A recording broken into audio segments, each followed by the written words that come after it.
La historia comienza en el bullicioso corazón de la ciudad de Jakarta donde los rascacielos arañan el cielo.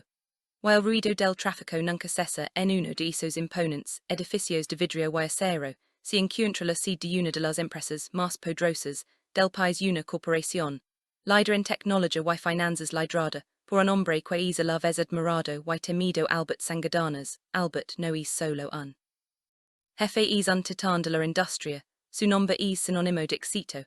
Implacable y una visión para los negocios, que roza la genialidad, pero también es conocido por su personalidad, fría y exigente, un hombre que me cada palabra que dice y que espera la perfección absoluta de todos los que trabajan para él en los pasillos de la empresa. Los empleados susurran su nombre con una mezcla de respeto y miedo. Saben que cometa un error frente a Elbert puede significar el fin de su carrera y en este mundo corporativo las segundas oportunidades son un lujo que pocos pueden permitirse.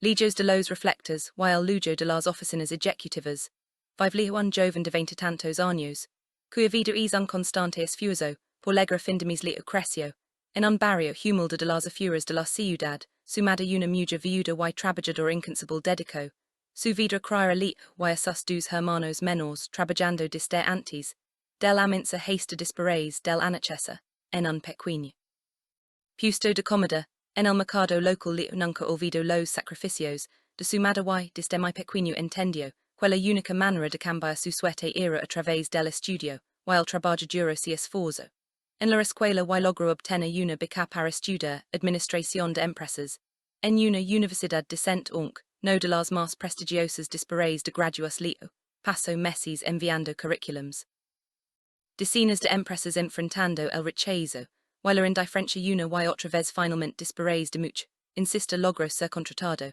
en la gran corporación de Elbert Sangat Ganas, pero no como ejecutivo sino como un asistente de nivel medio, un puesto administrativo con un salario modesto, pero que para Leo representaba una oportunidad de oro para demostrar su valía y construir un futuro mejor para él y su familia.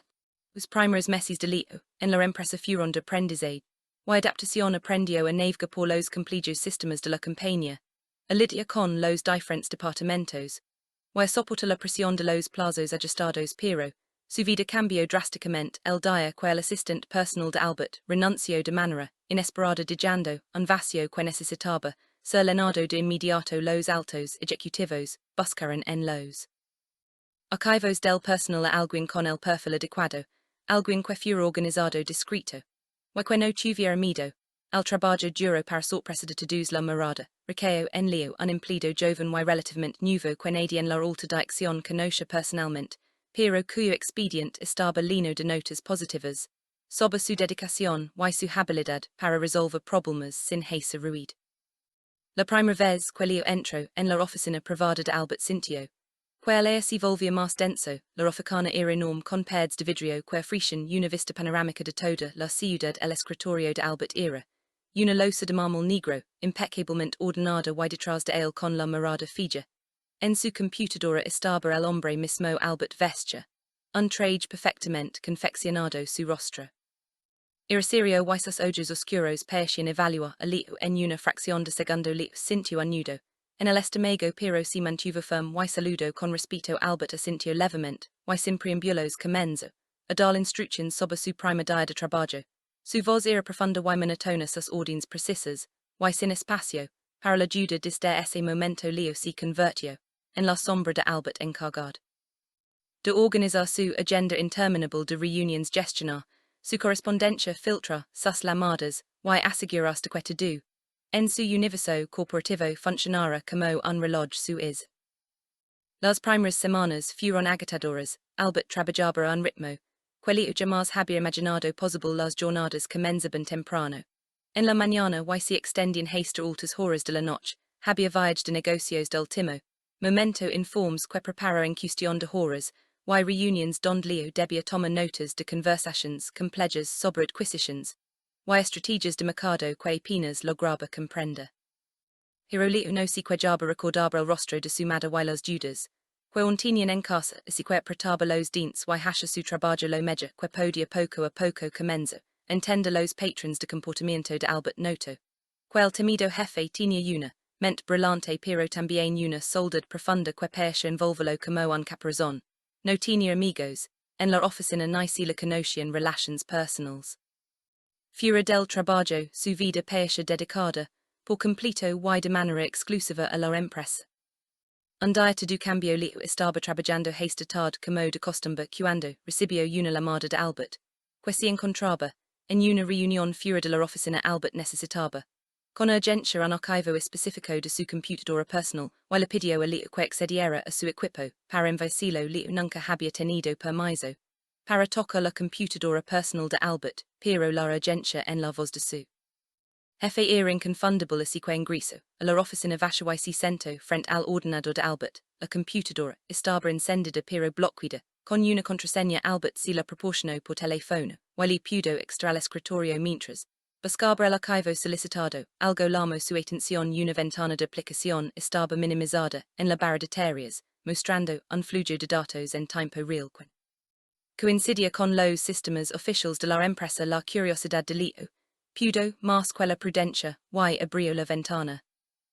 O que vio en la pantalla legió la sangre era un registro detallado de transacciones financieras internacionales de la compañía, pero los números no cuadraban. Millones de rupias estaban siendo desviados a cuentas en el extranjero, a través de una compleja red de transferencias, que parecían diseñadas para ocultar su origen y destino. Leo parpadeó varias veces pensando que sus ojos le estaban jugando una mala pasada, pero los datos seguían ahí fríos y inmutables. Antes de que pudiera procesar lo que estaba viendo, el teléfono sonó de nuevo. Era Elbert preguntando con impaciencia si había encontrado el archivo. Leo tartamudeó una respuesta afirmativa localiz.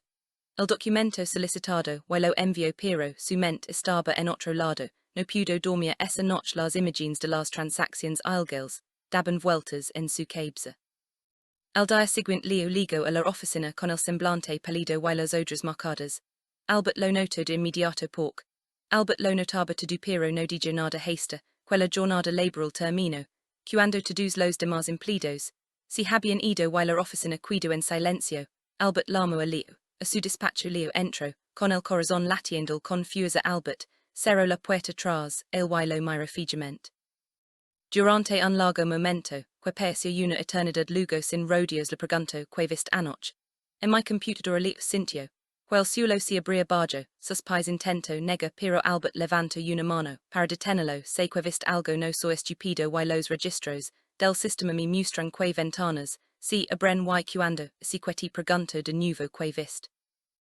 Leo no tuvo más remedio que confesar hablar de las transacciones de las cuentas en el extranjero, del desvío de millones de rupias. Esperaba que Elbert explotara de ira, que lo acusara de espía y lo despidiera en el acto, pero para su sorpresa la reacción de Elbert fue completamente diferente. Una sonrisa tensa pero sin rastro de alegría se dibujó en sus labios y suspiró profundamente como si hubiera estado cargando un peso enorme durante mucho tiempo y de repente alguien se hubiera ofrecido a compartirlo. Elbert se sentó en su salón y con un gesto invitó a Leo a tomar asiento. Lo que dijo a continuación cambió la vida de Leo. Para siempre Elbert le explicó que las transacciones que había visto no eran un robo cometido por él sino la evidencia de un ataque sistemático contra su empresa. Sus enemigos empresariales, un consorcio de rivals que habían formado una alianza secreta para destruirlo, habían infiltrado a alguien en os sistemas de la compañía. Alguien con acceso privilegiado que estaba manipulando los datos y desviando fondos para esa pesa que Elbert estaba sacudiendo su propia empresa. El objetivo era arruinar su reputación, provocar una investigación gubernamental y una caída en picada de las acciones para luego comprar la compañía a precio de ganga. Elbert había descubierto el plan 6 meses, pero no sabía en quién confiar. Dentro de la empresa el infiltrado podía ser cualquiera, incluso alguien de su círculo más cercano.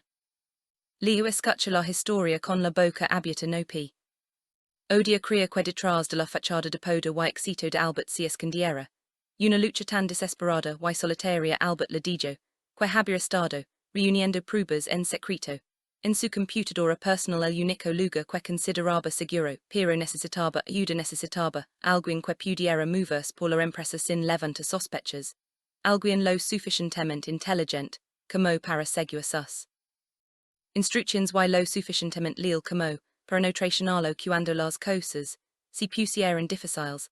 Albert le ofreció a Leo un trato lo ayudaría a descubrir al infiltrado, y desenmascarar a los enemigos, que estaban detrás de todo a cambio de su silencio absoluto.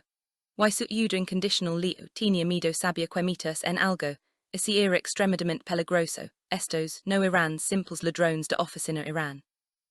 Poderosos empresarios con connections, y recursos capaces de destruir cualquiera que se interpusiera, en su camino pero también pensó. En su madre en sus hermanos en todas las oportunidades, que la vida la había negado por su pobre y pensó. Que tal vez esta era su oportunidad de demostrar que valía para algo más que para hacer café y organizar agendas, así que después de un minuto, que se sintió como una. Horali miró a Albert a los ojos y aceptó el trato. A partir de ese momento la relación entre Leo y Albert se transformó, por completo y no eran solo jefe y empleado se convirtieron en aliados, en una guerra secreta que se libraba en los pasillos alfombrados, y las salas de juntas de la corporación.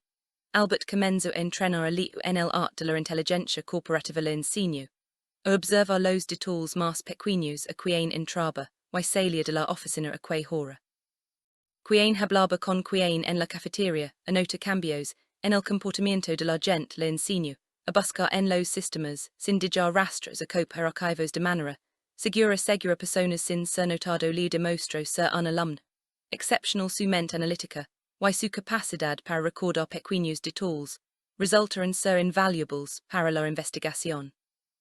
Mientras trabajaban juntos, en las sombras también, pasaban mucho tiempo juntos, en la superficie organizando viajes de negocios, asistiendo a reuniones y enfrentando crisis cotidianas, en esos momentos la fachada de Albert comenzó a resquebrajarse frente a Leo de ser el jefe free, y inaccesible para mostrarse como un hombre completo lleno de matices, y una noche después de una agotadora reunión, en otra ciudad terminaron.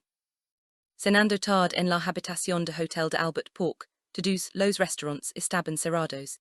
Esa noche Albert habló de su pasado de como había construido.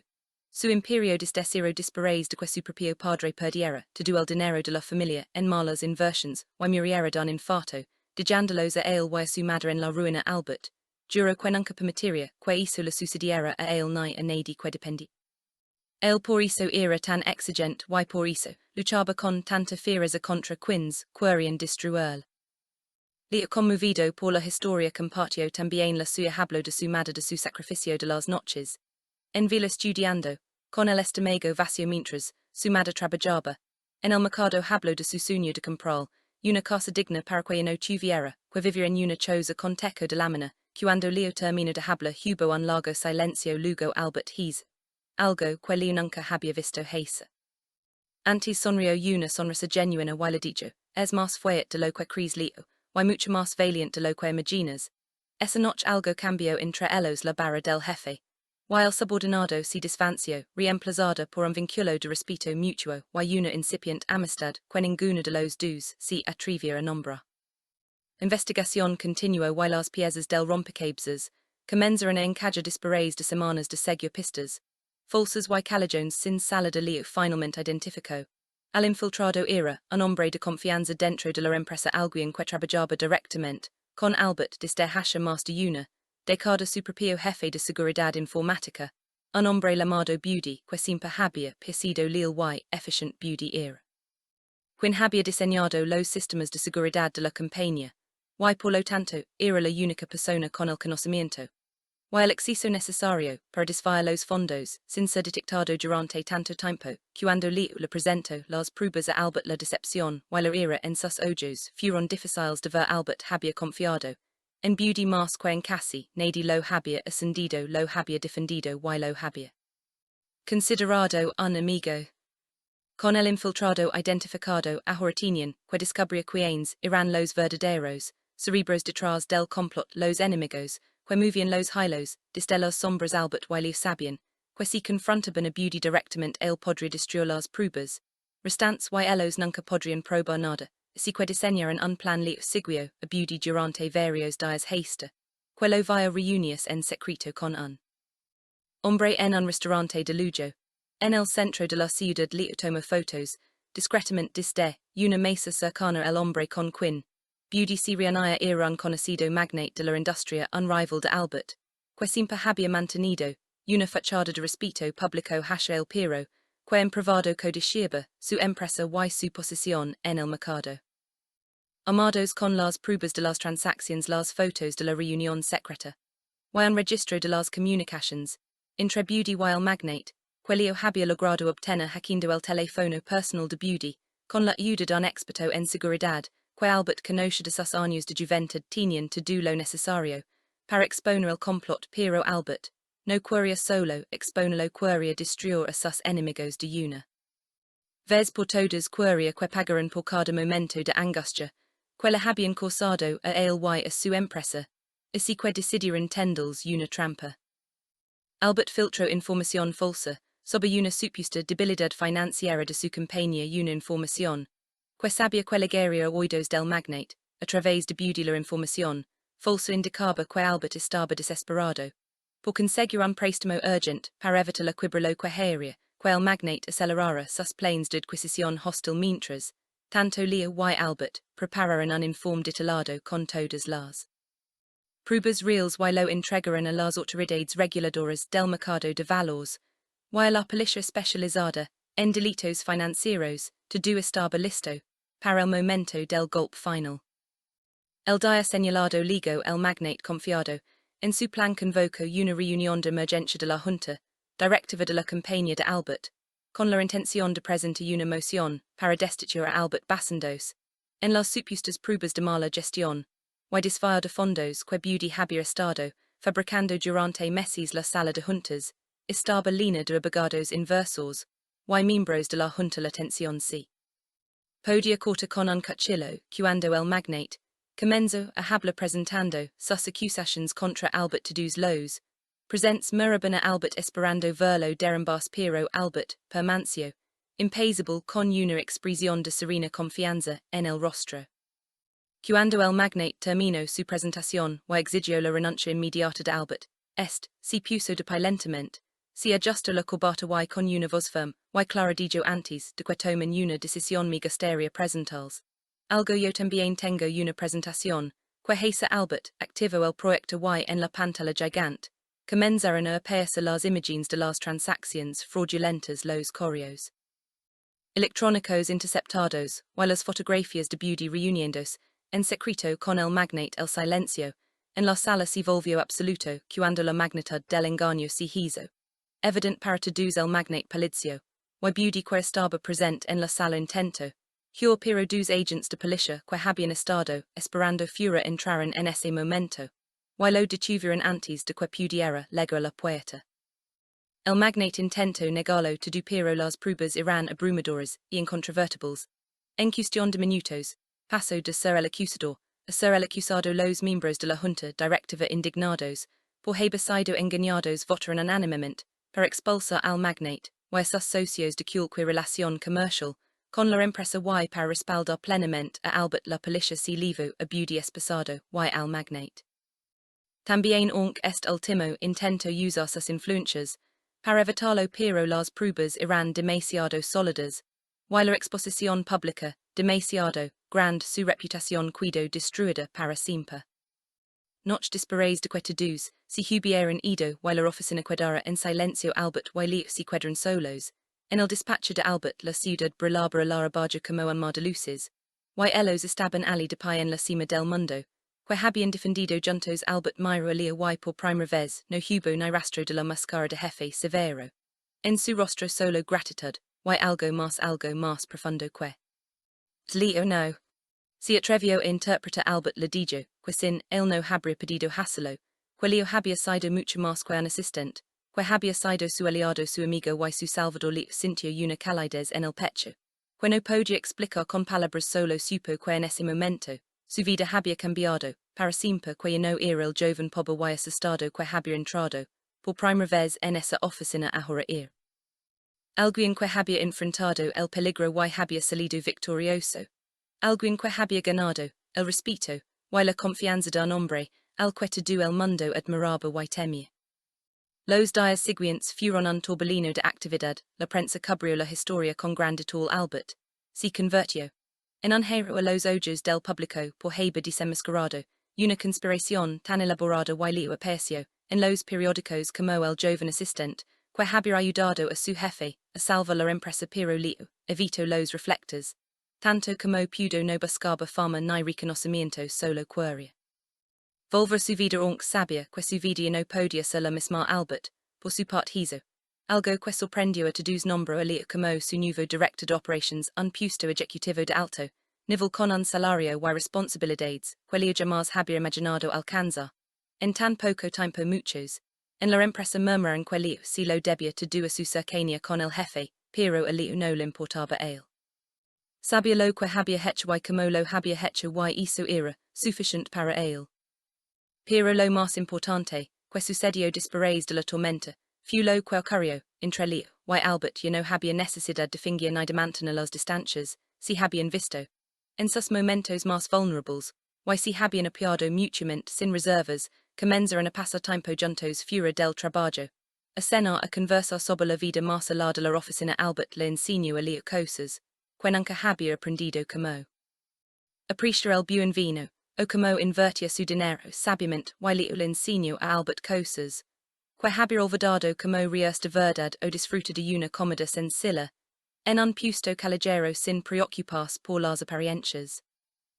Una noche estaban en el balcón del ático de Elbert, mirando las estrellas que apenas si podían ver por la contaminación lumínica de la ciudad, pero que aún así brillaban con tenacidad en el cielo oscuro. De repente, sin pensar en lo que Elbert tomó la mano de leo, o la sostuvo con suavidad. Leo sintió un escalofrío recorrer la espalda y se volvió para mirar a Elbert. Los ojos de Elbert estaban húmedos y en Elos leo vio todo lo que Elbert nunca había podido decir, con palabras via miedo via esperanza y via un amor tan profundo y tan aterrador como el abismo, que se abría bajo sus pies. Elbert susurró apenas, un hilo de voz apenas audible sobre el ruido de la ciudad diciendo, que no quería estar solo nunca más que leo le había mostrado, que la vida podía ser más que trabajo, y soldad que leo era lo mejor que la había pasado en muchísimos años. No supo que decir así que hizo lo único que le pareció correcto en ese momento se acerca Elbert y lo abrazo, confuso un abrazo largo y cálido que decir todo lo que las palabras no podían expresar cuando se separan sus rostros. Estaban muy cerca y sin pensarlo dos veces, sus labios se encontraron en un beso que supo Victoria cansancio a promesa y a principio de algo nuevo y desconocido fue un beso que cambió el significado de todo lo que habían vivido juntos, que transformó su alianza en algo más íntimo, y más frágil y más hermoso de lo que ninguno de los dos hubiera podido imaginar jamás. A partir de ese momento su relación se profundizó, aún más y no solo, eran aliados y amigos ahora, eran amantes pero mantener su relación en secreto. No fue fácil en un mundo corporativo donde las apariencias lo son todo y donde los chismes pueden destruir carreras, con la misma facilidad que los escándalos financieros sabían, que si su relación se hace pública podría ser utilizada en su contra para desacreditarlos a ambos, así que decidieron mantenerla en privado al menos por un tiempo hasta que encontraron el momento adecuado para compartirla con el mundo. Los meses pasaron y la empresa floreció bajo el liderazgo conjunto de Elbert y leo la confianza que habían construido. En los momentos más difíciles, se tradujo en una colaboración profesional impecable. La empresa lanzó nuevos productos, expandió sus operations a otros países y su reputación en el mercado alcanzó nuevas alturas, pero más importante, que el éxito profesional fue la felicidad que encontraron. El uno en el cuerpo del otro en las noches tranquilas, en el apartamento de leo donde cocinaban juntos y veían películas viejas, o en los fines de semana que escapaban de la ciudad para ir a la playa donde podían ser ellos mismos sin máscaras, sin miedo, sin el peso del mundo sobre sus hombros. Sin embargo, el pasado nunca termina de irse del todo un día, recibieron una noticia, que amenazaba con perturbar la paz que tanto les había costado conseguir Beauty. El ex jefe de seguridad, que estaba en prisión, había escapado durante un traslado y se encontraba prófugo. Las autoridades emitieron una alerta pero no lograban dar con su paradero. Elbert y leo sabían que Beauty los culpaba a ellos por su caída en desgracia y que probablemente buscaría venganza. Vivieron semanas de tensión y miedo contrataron seguridad privada para sus casas y para la oficina camberan sus rutinas diarias, y vivieron con la constante sensación de estar siendo observados. Una noche tarde cuando Leo regresaba a su casa después de una cena con Albert, su auto fue interceptado por otro vehículo del que bajaron dos hombres armados, que lo obligaron a subir a una camioneta y lo secuestraron. Leo despertó horas después, en un almacén abandonado atado a una silla y con la cabeza golpeada. Frente a él con una sonrisa malvada, en el rostro estaba beauty ladillo, que tu ir. Culpa suya que si él no se hubiera metido donde no lo llamaban nada de esto habría pasado, que Albert estaría arruinado. Y que el beauty sería rico, y libre pero Leo había arruinado, to do y ahora iba a pagar por ello beauty lo golpeó y lo amenazó con matarlo, lentamente mientras Albert sufría sin saber donde estaba. Mientras tanto Albert al nota que Leo no respondía a sus llamadas, y que no había llegado a su casa comenzó a preocupar seriamente a la seguridad, privada y estos confirmaron que Leo había salido del restaurante. Pero que nunca llegó a su destino el pánico se apoderó de Albert pero sabía que no podía permitirse el lujo de derrumbarse. Leo necesitaba que fuera fuerte, así que contactó a sus contactos en la policía y el mundo de la seguridad privada y ofreció una recompensa enorme por cualquier información sobre el paradero de Leo o de Beauty. Las horas pasaban y la angustia de Albert crecía, no podía comer, no podía dormir solo, podía pensar en Leo, en su sonrisa, en su forma de fruncir el ceño cuando estaba concentrado, en su mirada cuando lo miraba, con amor y en todo lo que Leo significaba, para él se dio cuenta en esos momentos de desesperación de que Leo no era solo su peor. Leo era su hogar y sin él no había nada que valiera la pena. Finalmente después de casi 2 días de búsqueda desesperada la policía logró rastrear una llamada que Beauty hizo desde un teléfono propago cerca del almacén abandonado donde tenía cautivo a Leo. Inmediatamente organizaron un operativo de rescate. Albert insistió en con ellos no podía quedarse esperando noticias. Sentado en su oficina necesitaba estar allí, necesitaba ver a Leo con sus propios ojos. El operativo fue rápido y efectivo. La policía rodeó el almacén y entró por sorpresa. Beauty no esperaba un ataque tan coordinado y no tuvo tiempo de reaccionar cuando los agentes irrumpieron por las puertas y ventanas. Intentó usar a Leo como rehén, pero uno de los francotiradores del equipo de élite de la policía tenía un ángulo claro y disparó hiriendo a Beauty en el hombro y haciendo que soltara el arma en cuestión de segundos. Beauty fue reducido y expulsado mientras otros agentes liberaban a Leo, que estaba débil, deshidratado y magalado pero vivo. Albert se abrió paso entre los agentes y cuando vio a Leo sentado en esa silla con el rostro hinchado por los golpes, pero con los ojos abiertos y vivos, sintió que el corazón le daba un vuelco corrió hacia el cierdillo a su lado y lo abrazó con una fuerza que parecía fundirlo. Con su propio cuerpo Leo apenas podía moverse, pero apoyó la cabeza en el hombro de Albert y loro de alivio de miedo de agotamiento y de amor mientras Albert le susurraba una y otra vez lo siento, tanto, no debí permitir que esto pasara. Perdóname, pero Leo negaba con la cabeza sin fuerzas para hablar, solo quería estar allí, en sus brazos, sintiendo su calor y su seguridad. Beauty fue arrestado nuevamente y esta vez su condena fue mucho más severa por secuestro tentativa de homicidio. Y fuga además de los delitos financieros anteriores, pasaría el resto de su vida en prisión sin posibilidad de libertad conditional. Lo es enemigos de Albert, que habían financiado a Beauty desde las sombras también, fueron investigados, y muchos de ellos enfrentaron cargos por conspiración, y otros delitos sus imperios comenzaron a desmoronarse uno tras otro víctimas de su propia codicia, y de su subestimación de Albert y de Lee.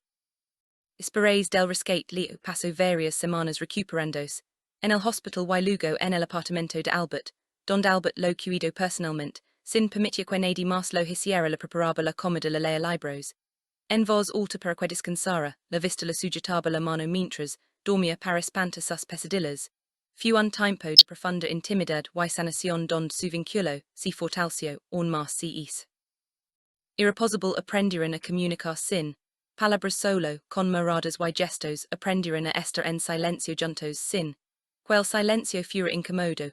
Aprendieron que el amor verdadero no se trata solo de los momentos felices, sino de estar present en los momentos más oscuros, cuando todo lo demás país perdido. Cuando Leo si recupero, por completo ambos tomaron una decisión importante. Y no querían esconderse habían pasado por demasiado juntos como, para seguir viviendo en las sombras. Y si en una conferencia de prensa convocada, para anunciar los nuevos proyectos de la empresa Elbert, tomó la palabra y con Leo, a su lado habló no de negocios sino, de lo personal habló de como Leo la había salvado la vida no una sin. Muchas veces de como su relación había trascendido lo profesional para convertirse en algo mucho más profundo y de como estaban cansados de esconder su amor por miedo, al que dirán Elbert declaró ante los periodistas atonitos, que Leo era superior su compañero de vida y que estaba orgulloso de poder decirlo al mundo. La noticia corso reviewlo en los medios, y en el mundo empresarial pero, para sorpresa de ambos la reacción del público y de sus colgas, fue en su mayoría positiva muchos, admiran su valencia y su honestidad la empresa no sufrió por el contrario, su imagen pública mejoró, al servicio de como una organización, moderna inclusiva y liderada por personas con integridad y core. Elbert y Leo continuaron construyendo su vida juntos, compraron una casa en las afueras de la ciudad, con un gran jardín donde podían descansar. Los fines de semana legos del bolsillo Leo adoptó un perro callejero, al cual amaron beauty como una broma privada entre ellos para recordar de donde venían, y lo que habían superado juntos y aunque beauty el perro era travieso, y siempre estaba metiéndose en problemas le dieron. Juega y mucho ama algo que el otro beauty nunca podría entender. Con el tiempo el ritmo frenético de la corporación se volvió menos prioritario, para ambos decidieron delegar más responsabilidades en su equipo de confianza para poder pasar más tiempo juntos, viajaron por el mundo visitaron lugares que solo habían visto en revistas y películas y en cada destino, si tomaron fotos sonrientes abrazados, frente a monumentos famosos, o en playas paradisíacas fotos, que llenaron los álbumes de su nueva vida. Pero lo más importante es que nunca olvidaron las lecciones que aprendieron en medio de la tormenta, aprendieron que la confianza es el cimiento de cualquier relación, que el apoyo mutuo incondicional es más valioso, que cualquier riqueza y que el amor cuando es verdadero puede florecer incluso en los terrenos más aridos, y en las circunstancias más adversas su historia que comenzó en una fría oficina con un jefe severo y un empleado temeroso, se transformó en una historia de amor y compañerismo, que inspiró a muchos que la conocieron. Y así entre reuniones de junta directiva, y paseos por el parque entre cenas de negocios, y desayunos caseros, entre la adrenalina de salvar la empresa, y la paz de una noche tranquila en su hogar Elbert y Leo construyeron no solo un imperio empresarial sino un imperio de amor y respeto mutuo que perduraría por el resto de sus vidas demostrando que a veces las mejores cosas de la vida surgen de los lugares más inesperados y que el verdadero final feliz no es el que resuelve todos los problemas de una vez sino el que nos da alguien con quien enfrentarlos juntos pace lo que pace en el futuro. La historia comienza en el bullicioso corazón de la ciudad de Jakarta donde los rascacielos arañan el cielo, y el ruido del tráfico nunca cesa en uno de esos imponentes edificios de vidrio y acero, se encuentra la sede de una de las empresas más poderosas del país, una corporación, líder en tecnología y finanzas liderada por un hombre que es a la vez admirado y temido Elbert Sangat Ganas. Elbert no es solo un jefe, es un titán de la industria, su nombre es sinónimo de éxito, implacable y una visión para los negocios, que roza la genialidad, pero también es conocido por su personalidad, fría y exigente, un hombre que me cada palabra que dice y que espera la perfección absoluta de todos los que trabajan para él en los pasillos de la empresa los empleados, susurran su nombre con una mezcla de respeto y miedo saben. Que cometa un error frente a Elbert puede significar el fin de su carrera y en este mundo corporativo las segundas oportunidades son un lujo que pocos pueden permitirse. Lejos de los reflectores y el lujo de las oficinas ejecutivas, vive un joven de 20 tantos años, cuya vida es un constante esfuerzo por lograr fin de mis leo creció, en un barrio humilde de las afueras de la ciudad, su madre una mujer viuda y trabajadora incansable dedicó Su vidra crier elite, y sus dos hermanos menores trabajando desde antes, del aminsa hasta dispares del anochecer, en un pequeño puesto de comida, en el mercado local liu nunca olvido los sacrificios de su madre y desde mi pequeño entendió, quella única manera de cambiar su suerte era a través del estudio, y el trabajo duro se esforzo. En la escuela y logró obtener una beca para estudiar administración de empresas, en una universidad decente aunque no de las más prestigiosas dispares de graduados liu, paso meses enviando curriculums. Decenas de empresas enfrentando el rechazo, y la indiferencia una y otra vez finalmente dispares de mucho, insista logró ser contratado. En la gran corporación de Elbert Sangat Ganas, pero no como ejecutivo sino como un asistente de nivel medio un puesto administrativo, con un salario modesto pero que para Leo representaba una oportunidad de oro, para demostrar su valía y construir un futuro mejor para él y su familia.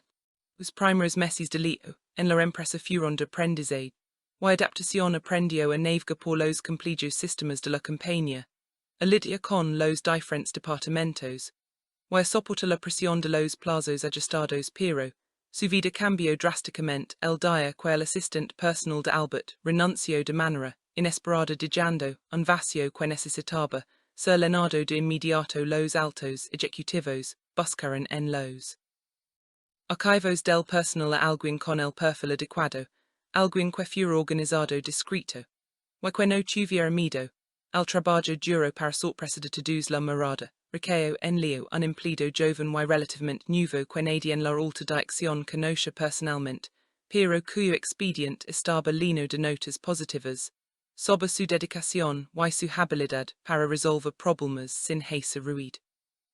La primera vez que Leo entró en la oficina privada de Elbert sintió que el aire se volvía más denso, la oficina era enorme con paredes de vidrio que ofrecían una vista panorámica de toda la ciudad. El escritorio de Elbert era una losa de mármol negro, impecablemente ordenada y detrás de él con la mirada fija. En su computadora estaba el hombre mismo Elbert vestía un traje perfectamente confeccionado su rostro. Era serio y sus ojos oscuros parecían evaluar a Leo en una fracción de segundo. Leo sintió un nudo en el estómago pero se mantuvo firme y saludó con respeto. Elbert asintió levemente y sin preámbulos comenzó a dar instrucciones sobre su primer día de trabajo. Su voz era profunda y monótona, sus órdenes precisas y sin espacio para la duda. Desde ese momento Leo se convirtió en la sombra de Elbert encargado de organizar su agenda interminable de reuniones, gestionar su correspondencia, filtrar sus llamadas y asegurarse de que todo en su universo corporativo funcionara como un reloj suizo. Las primeras semanas fueron agitadoras. Elbert trabajaba a un ritmo que Leo jamás había imaginado posible. Las jornadas comenzaban temprano en la mañana y se extendían hasta altas horas de la noche. Había viaje de negocios del último momento informes que prepara en cuestión de horas y reuniones donde Leo debía tomar notas de conversaciones complejas sobre adquisiciones y estrategias de mercado que apenas lograba comprender. Pero Leo no se quejaba, recordaba el rostro de su madre y las dudas que aún tenían en casa, así que apretaba los dientes y hacía su trabajo lo mejor que podía. Poco a poco comenzó a entender los patrones de comportamiento de Elbert. Noto que el temido jefe tenía una mente brillante pero también una soledad profunda que parecía envolverlo como un caparazón. No tenía amigos en la oficina ni se le conocían relaciones personales. Fuera del trabajo, su vida parecía dedicada por completo y de manera exclusiva a la empresa. Un día todo cambio. Leo estaba trabajando esta tarde como de costumbre cuando recibió una llamada de Elbert, que se encontraba en una reunión fuera de la oficina. Elbert necesitaba con urgencia un archivo específico de su computadora personal y le pidió a Leo que accediera a su equipo para enviárselo. Leo nunca había tenido permiso para tocar la computadora personal de Elbert, pero la urgencia en la voz de su jefe era inconfundible, así que ingresó a la oficina vacía y se sentó frente al ordenador de Elbert. La computadora estaba encendida pero bloqueada con una contraseña. Elbert se la proporcionó por teléfono y le pudo extraer al escritorio mientras Buscaba el archivo solicitado, algo larmo su atención una ventana de aplicación estaba minimizada en la barra de tareas, mostrando un flujo de datos en tiempo real. Coincidia con los sistemas oficiales de la empresa la curiosidad delito, pudo más que la prudencia, y abrió la ventana. O que vio en la pantalla la sanga era, un registro detallado de transacciones financieras, internas de la compañía, pero, los números no cuadraban millones de rupias, estaban siendo desviados a cuentas en el extranjero. A través de una compleja red de transferencias, que parecían diseñadas, para ocultar su origen y destino leo papadio varias, veces pensando, que sus ojos le estaban jugando una mala pasada pero los datos seguían arjai fríos y inmutables antes de que pudiera. Prosa lo que estaba viendo el teléfono, sonó de nuevo era Elbert preguntando, con impaciencia si había encontrado el archivo leo tartamudeo, una respuesta afirmativa localiz. El documento solicitado, y lo envió pero su mente estaba en otro lado, no pudo dormir esa noche las imágenes de las transacciones ilegales, daban vueltas en su cabeza. Al día siguiente Leo ligó a la oficina con el semblante pálido y las ojos marcadas. Elbert lo notó de inmediato porque Elbert lo notaba todo pero no dijo nada hasta que la jornada laboral terminó, cuando todos los demás empleados si habían ido y la oficina quedó en silencio. Elbert llamó a Leo. A su despacho Leo entró, con el corazón latiendo confuso. Elbert cerró la puerta tras él y lo miró fijamente. Durante un largo momento, que pareció una eternidad luego sin rodeos le preguntó que viste anoche. En mi computadora Leo sintió, que el suelo se abría bajo, sus pies intento nega pero Elbert levantó una mano, para detenerlo, sé que viste algo no so estúpido y los registros del sistema me muestran que ventanas, si abren y cuando, si que te pregunto de nuevo que viste. Leo no tuvo más remedio, que confesar hablo de las transacciones de las cuentas en el extranjero, del desvío de millones de rupias, esperaba que Elbert explotara de ira, que lo acusara de espía y lo despidiera, en el acto pero para su sorpresa la reacción de Elbert fue completamente diferente una sonrisa tensa pero, sin rastro de alegría si debuya. En sus labios y suspiró profundamente como si hubiera estado cargando un peso enorme durante mucho tiempo y de repente alguien si hubiera ofrecido a compartirlo. Elbert se sentó en su salón y con un gesto invitó a Leo a tomar asiento lo que dijo a continuación cambió la vida de Leo.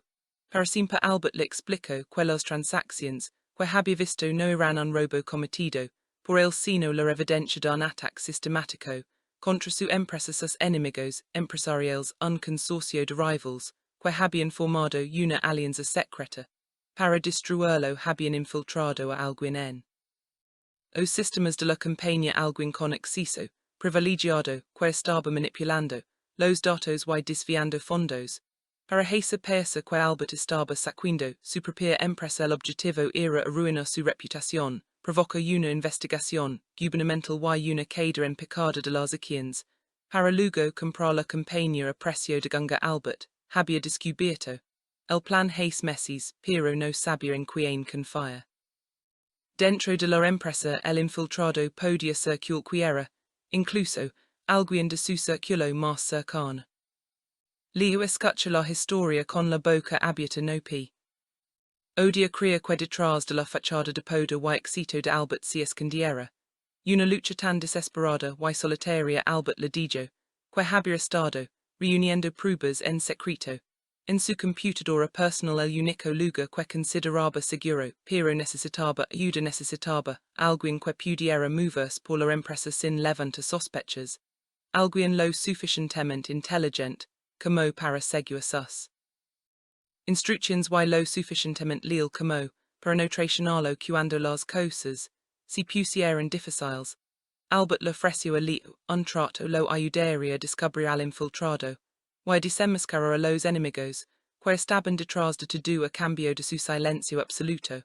Y su ayuda incondicional. Leo tenía miedo, sabía que meterse en algo así era extremadamente peligroso. Estos no eran simples ladrones de oficina, eran poderosos empresarios con connections y recursos capaces de destruir cualquiera que se interpusiera en su camino pero también penso en su madre en sus hermanos en todas las oportunidades que la vida le había negado por ser pobre y penso que tal vez esta era su oportunidad de demostrar que valía para algo más que para hacer café y organizar agendas y si que disparéis de un minuto que se sintió como una Horali miro a Albert a los ojos y acepto el trato.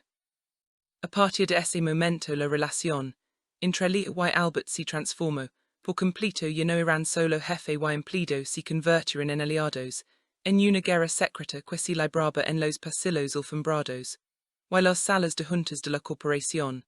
Albert comenzó a entrenar a Lee en el arte de la inteligencia corporativa le enseñó a observar los detalles más pequeños a quien entraba y salía de la oficina a que hora.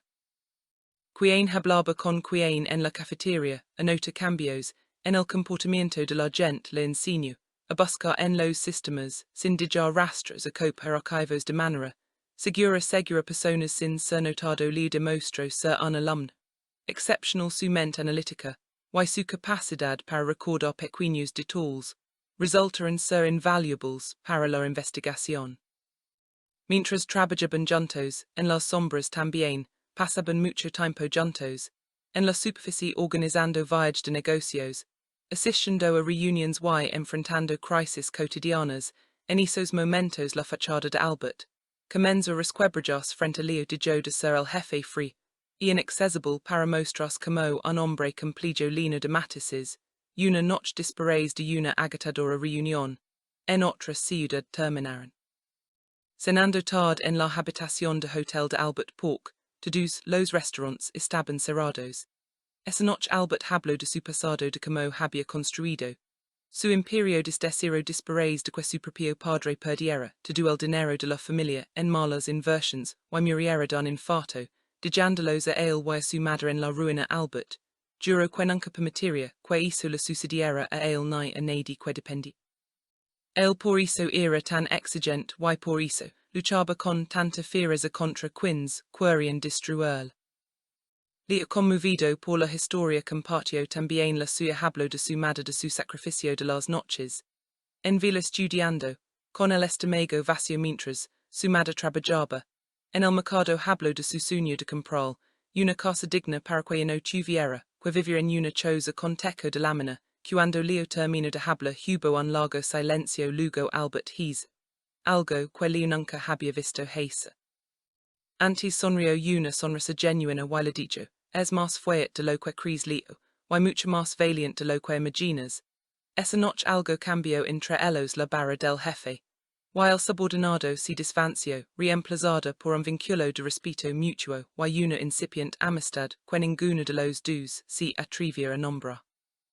Investigación continuó y las piezas del rompecabezas comenzaron a encajar después de semanas de seguir pistas falsas y callejones sin salida. Leo finalmente identificó al infiltrado era un hombre de confianza dentro de la empresa, alguien que trabajaba directamente con Albert desde hace más de una década, su propio jefe de seguridad informática, un hombre llamado Beauty que siempre había sido leal y efficient. Beauty era quien había diseñado los sistemas de seguridad de la compañía, y por lo tanto era la única persona con el conocimiento y el acceso necesario para desviar los fondos sin ser detectado durante tanto tiempo. Cuando Leo le presentó las pruebas a Albert, la decepción y la ira en sus ojos fueron difíciles de ver. Albert había confiado en Beauty más que en casi nadie, lo había ascendido, lo había defendido y lo había considerado un amigo.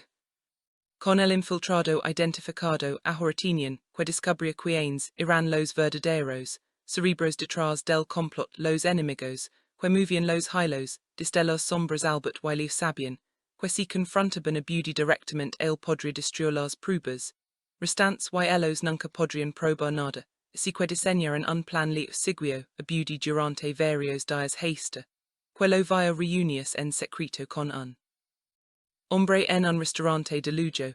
En el centro de la ciudad Leo tomó fotos discretamente desde una mesa cercana. El hombre con quien Beauty se reunía era un conocido magnate de la industria, un rival de Albert, que simpa había mantenido una fachada de respeto público hacia el Pero, que improbado codiciaba su empresa y su posición en el mercado.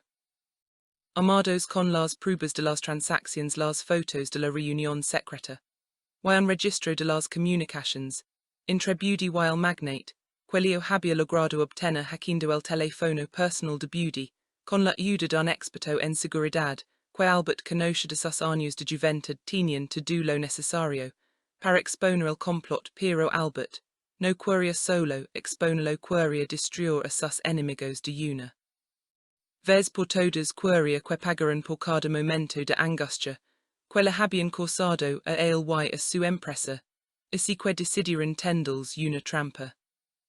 Albert filtró información falsa sobre una supuesta debilidad financiera de su compañía, una información que sabía que llegaría a oídos del magnate a través de Budi. La información falsa indicaba que Albert estaba desesperado por conseguir un préstamo urgente para evitar la quiebra, lo que haría que el magnate acelerara sus planes de adquisición hostil mientras tanto Leo y Albert prepararan un informe detallado con todas las pruebas reales y lo entregaran a las autoridades reguladoras del mercado de valores, y a la policía especializada en delitos financieros todo estaba listo para el momento del golpe final.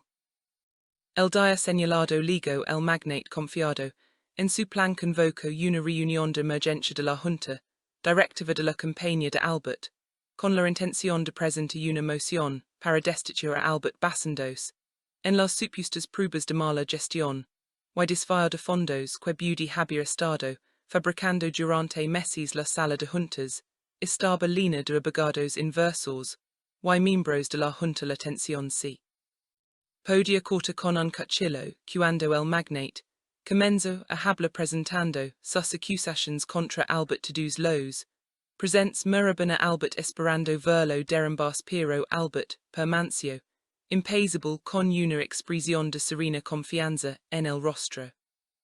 Cuando el magnate terminó su presentación y exigió la renuncia inmediata de Albert, se puso de pie lentamente, se ajustó la corbata y con una voz firme y clara dijo antes de que tomen una decisión me gustaría presentarles algo. Yo también tengo una presentación que hace Albert activó el proyecto y en la pantalla gigante comenzaron a aparecer las imágenes de las transacciones fraudulentas, los correos electrónicos interceptados y las fotografías de Budi reuniéndose en secreto con el magnate. El silencio en la sala se volvió absoluto cuando la magnitud del engaño se hizo evidente para todos. El magnate palideció y Budi, que estaba presente en la sala, intentó juró, pero dos agentes de policía que habían estado esperando fuera entraron en ese momento y lo detuvieron antes de que pudiera llegar la puerta.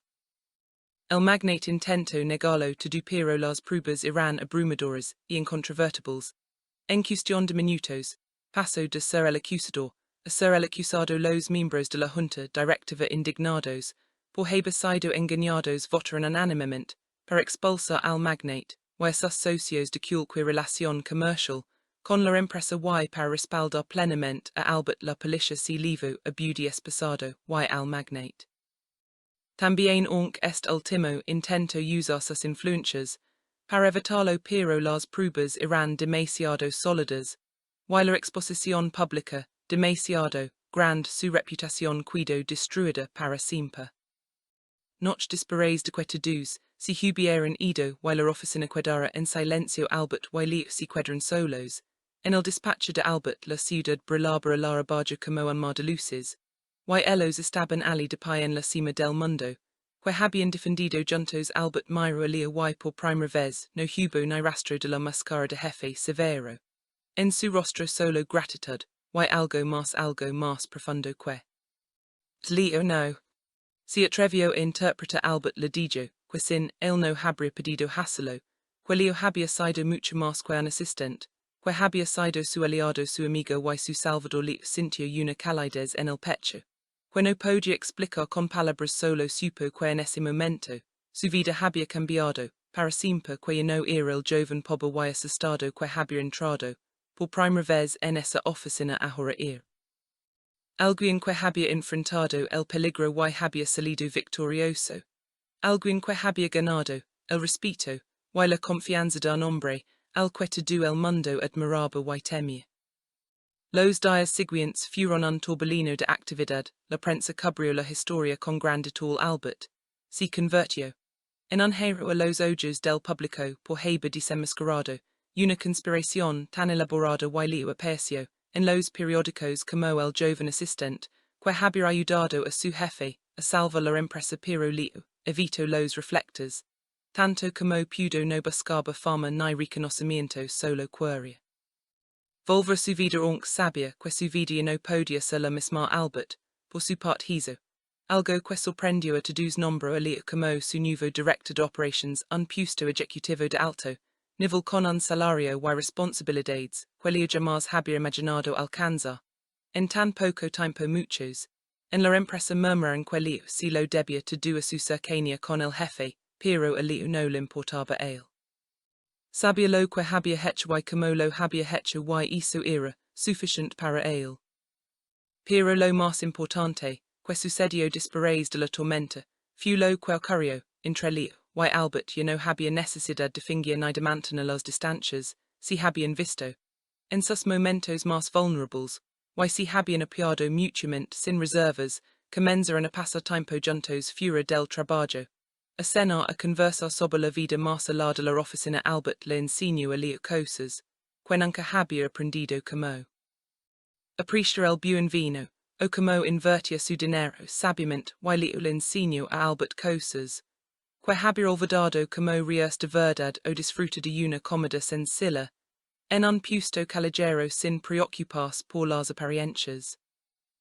Una noche estaban en el balcón del ático de Elbert, mirando las estrellas que apenas se podían ver por la contaminación lumínica de la ciudad, pero que aún así brillaban con tenacidad en el cielo oscuro. De repente, sin pensar en lo que hacía, Elbert tomó la mano de Leo, y la sostuvo con suavidad. Leo sintió un escalofrío recorrer la espalda y se volvió para mirar a Elbert. Los ojos de Elbert estaban húmedos y Elos le vio todo lo que Elbert nunca había podido decir, con palabras via mido via esperanza y via un amor tan profundo y tan aterrador como el abismo, que se abría bajo sus pies. Elbert susurró apenas un hilo de voz apenas audible sobre el ruido de la ciudad, diciendo que no quería estar solo nunca más, que Leo le había mostrado que la vida podía ser más que trabajo, y soledad, que Leo era lo mejor que la había pasado en muchísimos años. No supo que decir así que hizo lo único que le pareció correcto en ese momento. Se acercó a Elbert y lo abrazó, confuso un abrazo largo y cálido que decir todo lo que las palabras no podían expresar. Cuando se separan sus rostros, estaban muy cerca y sin pensarlo dos veces sus labios se encontraron en un beso que supo Victoria cansancio a promesa y a principio de algo nuevo y desconocido. Fue un beso que cambió el significado de todo lo que habían vivido juntos, que transformó su alianza en algo más íntimo y más frágil y más hermoso de lo que ninguno de los dos hubiera podido imaginar jamás. A partir de ese momento su relación se profundizó aún más. Y no solo eran aliados y amigos ahora, eran amantes, pero mantener su relación en secreto no fue fácil en un mundo corporativo donde las apariencias lo son todo y donde los chismes pueden destruir carreras con la misma facilidad que los escándalos financieros. Sabían que si su relación se hacía pública podría ser utilizada en su contra para desacreditarlos a ambos, así que decidieron mantenerla en privado al menos por un tiempo hasta que encontraron el momento adecuado para compartirla con el mundo. Los meses pasaron y la empresa floreció bajo el liderazgo conjunto de Elbert y Leo. La confianza que habían construido en los momentos más difíciles se tradujo en una colaboración profesional impecable. La empresa lanzó nuevos productos, expandió sus operations a otros países y su reputación en el mercado alcanzó nuevas alturas, pero más importante que el éxito profesional fue la felicidad que encontraron el uno en el cuerpo del otro en las noches tranquilas, en el apartamento de Leo donde cocinaban juntos y veían películas viejas, O en los fines de semana que escapaban de la ciudad, para ir a la playa donde podían ser ellos mismos sin máscaras, sin miedo, sin el peso del mundo sobre sus hombros. Sin embargo, el pasado nunca termina de irse del todo un día, recibieron una noticia, que amenazaba con perturbar la paz que tanto les había costado conseguir beauty el ex jefe de seguridad, que estaba en prisión había escapado durante un traslado y se encontraba prófugo. Las autoridades emitieron una alerta pero no lograban dar con su paradero Elbert, y ellos sabían que beauty los culpaba a ellos por su caída en desgracia y que probablemente buscaría venganza vivieron semanas de tensión, y miedo contrataron seguridad privada para sus casas y para la oficina cambiaron sus rutinas diarias, y vivieron con la constante sensación de estar siendo observados. Una noche tarde cuando Leo regresaba a su casa después de una cena con Elbert, su auto fue interceptado por otro vehículo del que bajaron dos hombres armados, que lo obligaron a subir a una camioneta y lo secuestraron. Leo despertó horas después en un almacén abandonado atado a una silla y con la cabeza golpeada. Frente a él con una sonrisa malvada en el rostro estaba beauty le dijo, que te do ir. Culpa suya que si él no se hubiera metido donde no lo llamaban nada de esto habría pasado, que Elbert estaría arruinado. Y que el beauty sería rico, y libre pero Leo había arruinado, todo y ahora iba a pagar por ello. Beauty lo golpeó y lo amenazó con matarlo, lentamente mientras Elbert sufría sin saber donde estaba. Mientras tanto Elbert al nota que Leo no respondía a sus llamadas, y que no había llegado a su casa comenzó a preocupar seriamente a la seguridad privada y estos confirmaron que Leo había salido del restaurante, pero que nunca llegó a su destino. El pánico se apoderó de Elbert pero sabía que no podía permitirse el lujo de derrumbarse. Leo necesitaba que fuera fuerte, así que contactó a sus contactos en la policía y el mundo de la seguridad privada y ofreció una recompensa enorme por cualquier información sobre el paradero de Leo o de beauty. Las horas pasaban y la angustia de Elbert crecía. No podía comer, no podía dormir, solo podía pensar en Leo, en su sonrisa, en su forma de fruncir el ceño cuando estaba concentrado, en su mirada cuando lo miraba, con amor y en todo lo que Leo significaba para él. Se dio cuenta en esos momentos de desesperación de que Leo no era solo su peor. Leo era su hogar y sin él no había nada que valiera la pena. Finalmente, después de casi 2 días de búsqueda desesperada, la policía logró rastrear una llamada que beauty hizo desde un teléfono propagó cerca del almacén abandonado donde tenía cautivo a Leo. Inmediatamente organizaron un operativo de rescate. Elbert insistió en ir con ellos, no podía quedarse esperando noticias. Sentado en su oficina necesitaba estar allí, necesitaba ver a Leo con sus propios ojos. El operativo fue rápido y efectivo. La policía rodeó el almacén y entró por sorpresa. Beauty no esperaba un ataque tan coordinado y no tuvo tiempo de reaccionar cuando los agentes irrumpieron por las puertas y ventanas. Intentó usar a Leo como rehén, pero uno de los francotiradores del equipo de élite de la policía tenía un ángulo claro y disparó hiriendo a Beauty en el hombro y haciendo que soltara el arma en cuestión de segundos. Beauty fue reducido y esposado mientras otros agentes liberaban a Leo, que estaba débil, deshidratado y magalado pero vivo.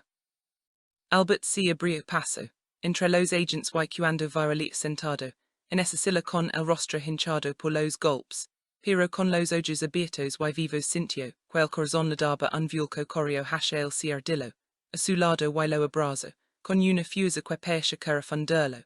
Con su propio cuerpo Leo apenas podía moverse, pero apoyó la cabeza en el hombro de Elbert y loro de alivio, de miedo, de agotamiento y de amor mientras Elbert le susurraba una y otra vez lo siento, tanto, no debí permitir que esto pasara. Perdóname, pero Leo negaba con la cabeza sin fuerzas para hablar, solo quería estar allí en sus brazos sintiendo su calor y su seguridad.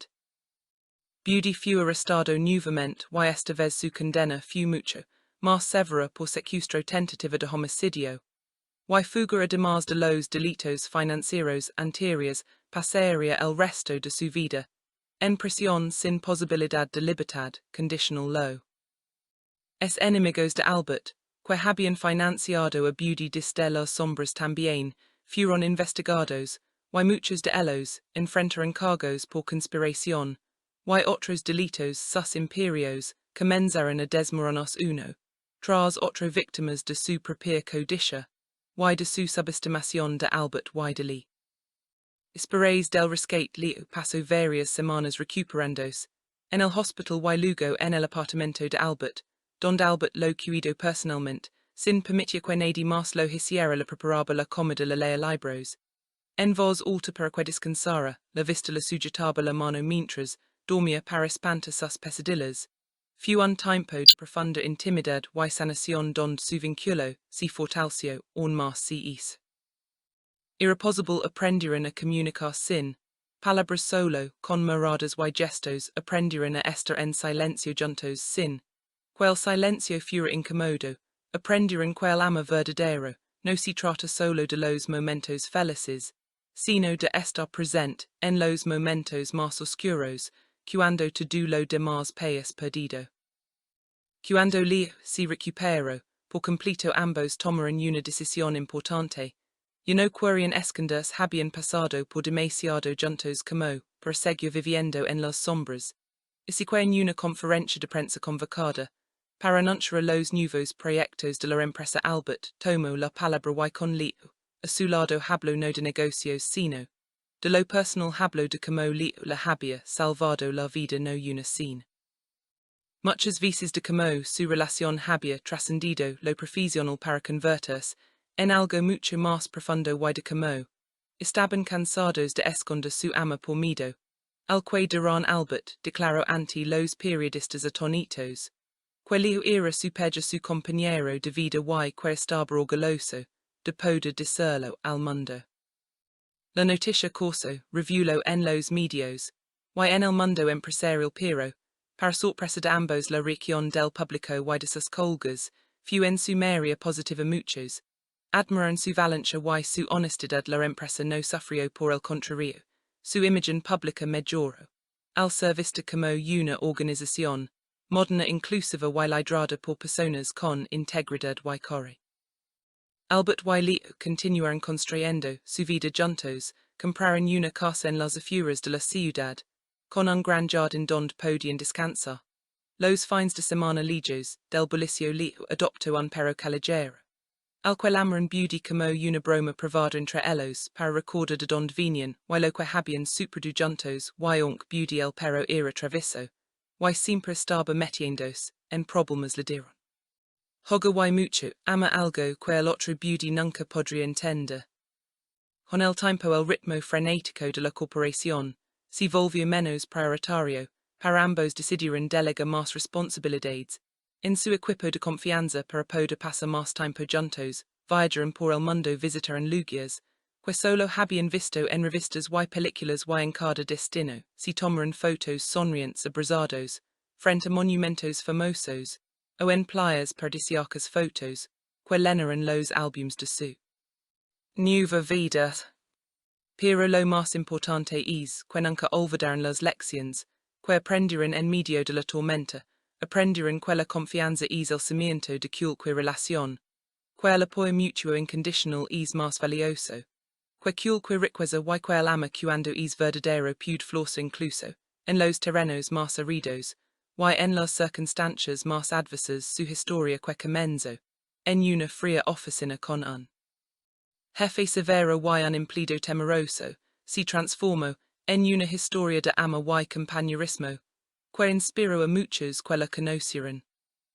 Y así entre reuniones de junta directiva y paseos por el parque, entre cenas de negocios y desayunos caseros, entre la adrenalina de salvar la empresa y la paz de una noche tranquila en su hogar, Elbert y Leo construyeron no solo un imperio empresarial sino un imperio de amor y respeto mutuo que perduraría por el resto de sus vidas, demostrando que a veces las mejores cosas de la vida surgen de los lugares más inesperados y que el verdadero final feliz no es el que resuelve todos los problemas de una vez sino el que nos da alguien con quien enfrentalos juntos pace loque pace en el futuro. La historia comienza en el bullicioso corazón de la ciudad de Jakarta donde los rascacielos arañan el cielo, while ruido del tráfico nunca cesa en uno de esos imponentes edificios de vidrio y acero, se encuentra la sede de una de las empresas más poderosas del país, una corporación, líder en tecnología y finanzas liderada por un hombre que es a la vez admirado y temido, Elbert Sangat Ganas. Elbert no es solo un jefe, es un titán de la industria, su nombre es sinónimo de éxito. Implacable y una visión para los negocios, que roza la genialidad, pero también es conocido por su personalidad, fría y exigente, un hombre que me cada palabra que dice y que espera la perfección absoluta de todos los que trabajan para él en los pasillos de la empresa, los empleados. Susurran su nombre con una mezcla de respeto y miedo, saben que cometa un error frente a Albert puede significar el fin de su carrera y en este mundo corporativo las segundas oportunidades son un lujo que pocos pueden permitirse.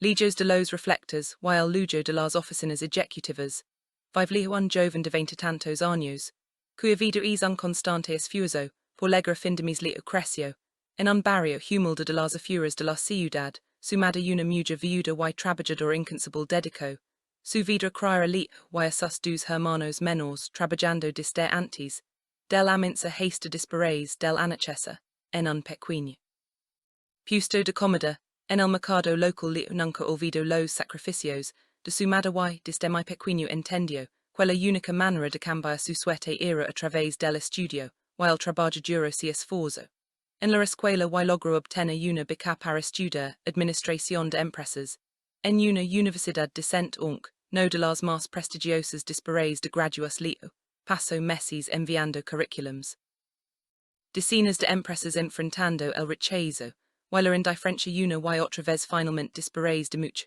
insista logró ser contratado en la gran corporación de Elbert Sangat Ganas, pero no como ejecutivo sino como un asistente de nivel medio, un puesto administrativo con un salario modesto, pero que para Leo representaba una oportunidad de oro para demostrar su valía y construir un futuro mejor para él y su familia.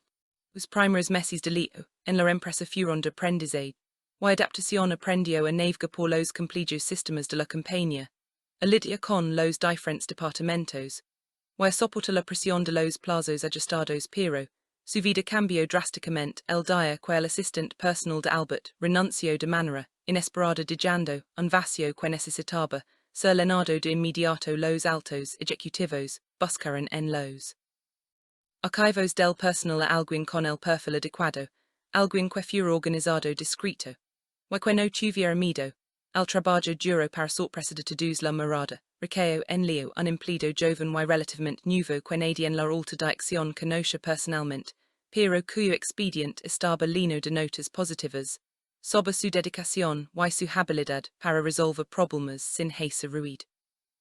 La primera vez que Leo entró en la oficina privada de Albert sintió que el aire se volvía más denso. La oficina era enorme con paredes de vidrio que ofrecían una vista panorámica de toda la ciudad. El escritorio de Albert era una losa de mármol negro, impecablemente ordenada y detrás de él con la mirada fija en su computadora estaba el hombre mismo. Albert vestía un traje perfectamente confeccionado su rostro. Era serio y sus ojos oscuros parecían evaluar a Leo en una fracción de segundo. Leo sintió un nudo en el estómago, pero se mantuvo firme y saludó con respeto. Albert asintió levemente y sin preámbulos comenzó a dar instrucciones sobre su primer día de trabajo.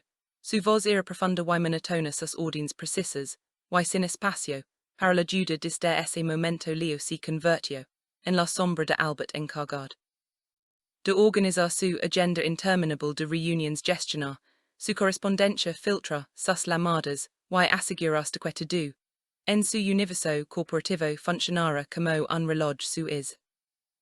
Las primeras semanas fueron agitadoras. Albert trabajaba a un ritmo que Leo jamás había imaginado posible. Las jornadas comenzaban temprano en la mañana y se extendían hasta altas horas de la noche. Había viajes de negocios del último momento, informes que prepara en cuestión de horas y reuniones donde Leo debía tomar notas de conversaciones complejas sobre adquisiciones y estrategias de mercado que apenas lograba comprender. Hirolito no si quejaba recordaba el rostro de su madre y las dudas, que un tenían en casa si que apretaba los dientes y hasha su trabajo lo meja que podia poco a poco comenzo, entender los patrons de comportamiento de Albert Noto, que el temido jefe tenía una, ment brillante pero también una soldad profunda que persia envolvelo como un caparazón, no tenía amigos, en la oficina ni si la conocían relations personals. Fuera del trabajo, su vida persia dedicada, por completo y de manera exclusiva a la empresa. Un día todo cambio Leo estaba trabajando esta tarde como de costumbre cuando recibió una llamada de Albert, que se encontraba en una reunión fuera de la oficina. Albert necesitaba, con urgencia, un archivo específico de su computadora personal, y le pidió a Leo que accediera a su equipo para enviárselo. Leo nunca había tenido permiso para tocar la computadora personal de Albert, pero la urgencia en la voz de su jefe era inconfundible. Así que ingreso a la oficina vacía y se sentó frente al ordenador de Albert. La computadora estaba encendida pero bloqueada, con una contraseña. Albert se la proporcionó por teléfono, y le pudo extraer el escritorio mientras buscaba el archivo solicitado. Algo llamó su atención: una ventana de aplicación estaba minimizada en la barra de tareas, mostrando un flujo de datos en tiempo real. Coincidia con los sistemas oficiales de la empresa. La curiosidad de Leo pudo más que la prudencia y abrió la ventana. O que vio en la pantalla hilo la sangre era un registro detallado de transacciones financieras internas de la compañía, pero los números no cuadraban. Millones de rupias estaban siendo desviados a cuentas en el extranjero, a través de una compleja red de transferencias que parecían diseñadas para ocultar su origen y destino. Leo parpadeó varias veces pensando que sus ojos le estaban jugando una mala pasada, pero los datos seguían ahí fríos y inmutables antes de que pudiera procesar lo que estaba viendo. El teléfono sonó de nuevo. Era Albert preguntando con impaciencia si había encontrado el archivo. Leo tartamudeó una respuesta afirmativa localiz. El documento solicitado y lo envió, pero su mente estaba en otro lado. No pudo dormir esa noche. Las imágenes de las transacciones ilegales daban vueltas en su cabeza. Al día siguiente Leo llegó a la oficina con el semblante pálido y las ojos marcadas. Albert lo notó de inmediato porque Albert lo notaba todo, pero no dijo nada hasta que la jornada laboral terminó, cuando todos los demás empleados se habían ido y la oficina quedó en silencio. Albert llamó a Leo a su despacho. Leo entró con el corazón latiendo con fuerza. Albert cerró la puerta tras él y lo miró fijamente. Durante un largo momento, que parecía una eternidad, luego sin rodeos le preguntó: ¿Qué viste anoche? En mi computadora. Leo sintió que el suelo se abría bajo sus pies. Intentó negar, pero Albert levantó una mano para detenerlo. Sé que viste algo no so estúpido y los registros del sistema me muestran que ventanas se abren y cuando si que te preguntó de nuevo que viste. Leo no tuvo más remedio que confesar. Habló de las transacciones de las cuentas en el extranjero, del desvío de millones de rupias. Esperaba que Albert explotara de ira, que lo acusara de espía y lo despidiera en el acto, pero para su sorpresa la reacción de Albert fue completamente diferente. Una sonrisa tensa pero sin rastro de alegría se dibujó en sus labios y suspiró profundamente como si hubiera estado cargando un peso enorme durante mucho tiempo y de repente alguien se hubiera ofrecido a compartirlo. Albert se sentó en su salón y con un gesto invitó a Leo a tomar asiento. Lo que dijo a continuación cambió la vida de Leo. Para siempre. Albert le explicó que las transacciones que había visto no eran un robo cometido por él, sino la evidencia de un ataque sistemático contra su empresa. Sus enemigos empresariales, un consorcio de rivals que habían formado una alianza secreta para destruirlo, habían infiltrado a alguien en os sistemas de la compañía, alguien con acceso privilegiado que estaba manipulando los datos y desviando fondos para esa persa que Albert estaba sacudiendo su propia empresa. El objetivo era arruinar su reputación, provocar una investigación gubernamental y una caída en picada de las acciones para luego comprar la compañía a precio de ganga. Albert había descubierto el plan 6 meses, pero no sabía en quién confiar. Dentro de la empresa el infiltrado podía ser cualquiera, incluso alguien de su círculo más cercano. Leo escucha la historia con la boca abierta no pi. Odia crea que detrás de la fachada de poder y éxito de Elbert se escondiera una lucha tan desesperada y solitaria. Elbert le dijo que había estado reuniendo pruebas en secreto en su computadora personal, el único lugar que consideraba seguro, pero necesitaba ayuda, necesitaba alguien que pudiera moverse por la empresa sin levantar sospechas, alguien lo suficientemente inteligente como para seguir sus instrucciones y lo suficientemente leal como para no traicionarlo cuando las cosas se pusieran difíciles.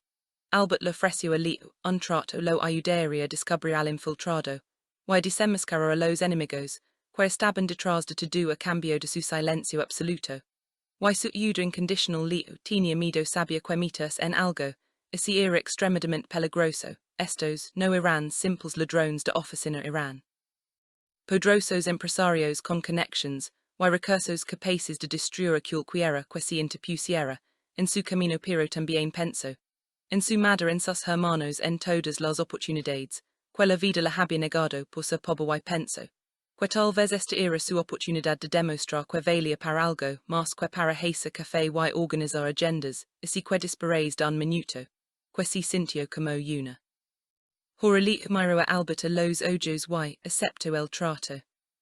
A partir de ese momento la relación entre Leo y Elbert se transformó por completo. Ya no eran solo jefe y empleado, se convirtieron en aliados en una guerra secreta que se libraba en los pasillos alfombrados y las salas de juntas de la corporación. Elbert comenzó a entrenar a Leo en el arte de la inteligencia corporativa, le enseñó a observar los detalles más pequeños a quien entraba y salía de la oficina a que hora. Quien hablaba con quien en la cafetería, a notar cambios en el comportamiento de la gente, le enseñó a buscar en los sistemas sin dejar rastros, a copiar archivos de manera segura personas sin ser notado. Le demostró ser un alumno exceptional, su mente analítica y su capacidad para recordar pequeños detalles resulta en ser invaluables para la investigación. Mientras trabajaban juntos en las sombras, también pasaban mucho tiempo juntos en la superficie organizando viajes de negocios, asistiendo a reuniones y enfrentando crisis cotidianas. En esos momentos la fachada de Elbert comenzó a resquebrajarse frente a Leo. Dejó de ser el jefe free y inaccesible para mostrarse como un hombre complejo lleno de matices. Una noche después de una agotadora reunión en otra ciudad terminaron cenando tarde en la habitación de hotel de Elbert porque todos los restaurantes estaban cerrados. Esa noche Elbert habló de su pasado, de cómo había construido su imperio desde cero después de que su propio padre perdiera todo el dinero de la familia en malas inversiones y muriera de un infarto, dejándolos a él y a su madre en la ruina. Elbert juró que nunca permitiría que eso le sucediera a él ni a nadie que dependía. Él por eso era tan exigente y por eso luchaba con tanta fiereza contra quienes querían destruirlo. Leo, conmovido por la historia, compartió también la suya. Habló de su madre, de su sacrificio de las noches en vela estudiando con el estómago vacío mientras su madre trabajaba en el mercado. Habló de su sueño de comprar una casa digna para que no tuviera que vivir en una choza con techo de lámina. Cuando Leo terminó de hablar hubo un largo silencio. Luego Elbert hizo algo que Leo nunca había visto hacer. Antes sonrió una sonrisa genuina y le dijo: es más fuerte de lo que crees, Leo, y mucho más valiente de lo que imaginas. Esa noche algo cambió entre ellos. La barra del jefe y el subordinado se desvanció, reemplazada por un vínculo de respeto mutuo y una incipiente amistad que ninguno de los dos se atrevía a nombrar.